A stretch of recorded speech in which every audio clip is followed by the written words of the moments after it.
The headlines: the girls top the common entrance results. Injured ZR student remains in serious condition. And the West Indies Cricketer of the Year is one who has recently been dropped. Welcome to Nation News for Wednesday, June the 10th, 2015.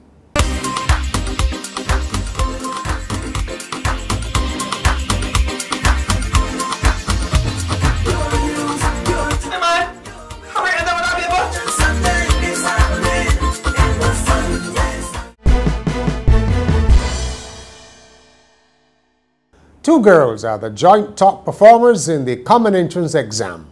Jasmine Simmons of St. Angela's and St. Winifred's Gemma Evelyn will both be attending Harrison College in September. In third place is another girl, Zoe Storms, another of St. Winifred's, who will be going to Queen's College. Three boys are in the top 10.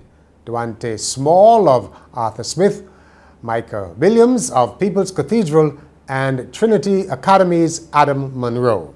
And as you would have noticed, private schools have been dominant among the best performances, though Education Minister Ronald Jones was keen to stress the widespread of good results. Spray Memorial student Zakia De Freitas remains in serious but stable condition after that shocking ZR accident in Bridgetown on Tuesday. Earlier, a QEH spokesperson told Nation News that the 14-year-old was in the pediatric intensive care unit preparing to undergo surgery. The student was one of the 22 injured when a route taxi overturned in Nursery Drive opposite Queen's Park.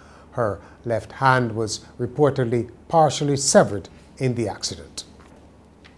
Local authorities are mulling over whether to ban tobacco and alcohol advertising. The Chief Medical Officer, Dr. Joyce St. John, says the proposal is under consideration as part of measures to combat the spread of the so-called non-communicable diseases, which are causing a serious health and financial drain. The ad ban idea was put forward on Tuesday by Antigua and Barbados Health Minister Malvin Joseph during a regional forum at Hilton, Barbados. Mr. Joseph said it is time for tough decisions to be made concerning health in the Caribbean. The more than 100 students of Chalky Mount Primary School have spent their first day at their new temporary locations.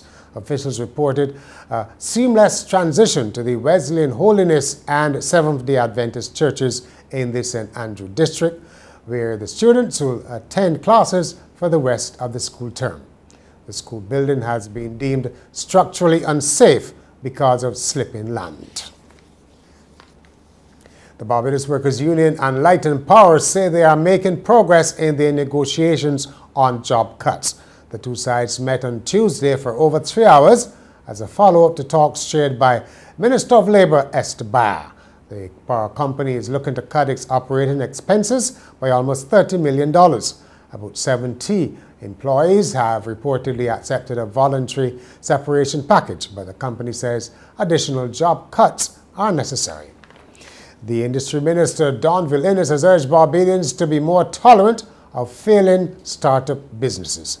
He made the comment in an address at the launch of a CADICOM entrepreneurship project. On that end, let me also add that we must not frown upon those who have tried and have failed in this society. Not every idea will come to full fruition. And we as a society sometimes are unduly harsh on those who have tried a business venture and have not been successful. I actually commend those who keep trying all the time, as opposed to those who may behave as though they won the lotto the first time around. A local event promoter says local entertainers can earn a good living, but need major support from government and business. Richard Haynes was speaking on Tuesday during the press launch of Soca Heroes, a Father's Day show which will feature Crossfire, Rupee and Kirk Brown from Barbados, WCK from Dominica and Blacks from Trinidad and Tobago. The Experience Calypso tent, that's the one for believers, may be coming to a district near you. Spokesman Errol Griffith says the tent hopes to partner with area churches for community performances. Experience, which is in its 12th year, will open on Saturday at Ball Park Events and Entertainment, the former Ocean Park at Balls. Last year we had a first ever outreach with the church We had an outreach that we really enjoyed and thought was phenomenal. And we did it with Messiah House Wesleyan Church in Messiah Street in St. John, where our Calypsonians came. We set up the tent, set up the stage, and we offered our music to persons within the environs of Messiah Street, Messiah House, and also in St. John. And we are currently in discussion with a number of other churches where we can do similar things so that we can have a home here at Ballpark, but then at the same time we can move our tent around from parish to parish and partner in various communities with churches and other organizations. In sport, he was dropped recently after some poor performances, but Suleiman Ben has something to celebrate this day. He's been named West Indies Cricketer of the Year for 2014. Fellow Barbadian Craig Brathwaite won the Test Player of the Year award, and Dwayne Smith was the top regional ODI performer. Barbados also won the first-class team title. The winners were announced on Tuesday night in Jamaica. We are down to the final four in the under-13 division of schools netball. Christchurch Foundation, Leicester Vaughan, Coralton Parry and Spray Memorial have advanced to Thursday's semi-finals at the netball stadium. The quarterfinals of the under-15 competition will follow the under-13s. To see the full list of matches, log on to nationnews.com.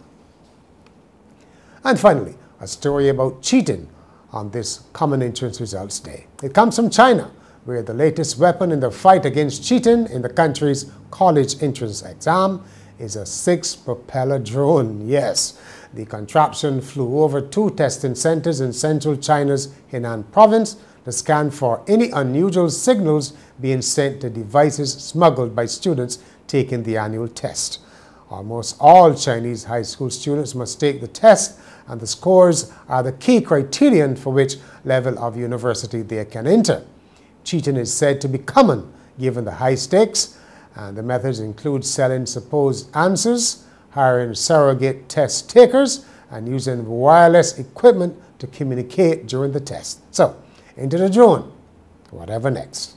And that's Nation News for Wednesday. For more, log on to nationnews.com, as well as YouTube, Facebook, and Twitter. And remember to pick up your Daily Nation on Thursday or subscribe to our e-paper.